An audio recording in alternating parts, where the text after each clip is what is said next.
Tot i que, sens dubte, la gran notícia és la sortida de Donald Trump de la Casa Blanca i l'arribada del demòcrata Joe Biden, la notícia realment rellevant, la que pot canviar a curt, mig termini els paràmetres i el paradigma global del món, és l'arribada a la vicepresidència de Kamala Harris.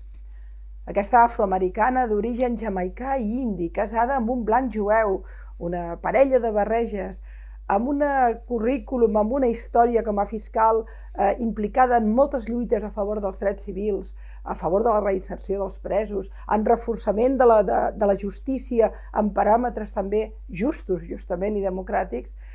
Aquesta dona és probablement la persona a la història dels Estats Units que ha tingut més a tocar, o que pot tenir més a tocar, la presidència de la Casa Blanca.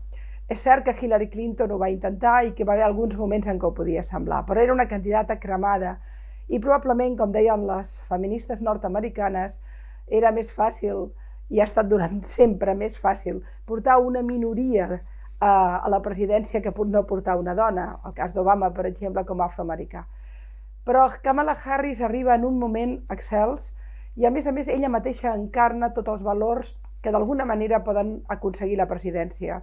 Estem parlant de molta determinació, de molta força, d'un caràcter de lluita constant, impecable en el seu currículum personal i, a més, amb les idees molt avançades i molt obertes. En conseqüència, és possible que estiguem davant de la vicepresidenta que pot fer el salt a la presidència quan correspongui, amb més possibilitats i més oportunitats. És una gran notícia per les dones del món, especialment en un món en el qual tants milions de dones continuen estant sotmeses a lleis ignominioses i a una societat del domini, i tantes d'altres pateixen discriminació. Que una dona presideixi als Estats Units és una notícia d'una gran rellevància i quan passi ho haurem de celebrar internacionalment. Però també és molt important per qualsevol persona a favor de les societats de la igualtat i en contra del paradigma del domini. Kamala Harris pot representar tot això. I per tant, en conseqüència, no cal dir que cal felicitar a Joe Biden per l'arribada a la presidència nord-americana, però molt especialment cal celebrar l'arribada de Kamala Harris a la vicepresidència nord-americana.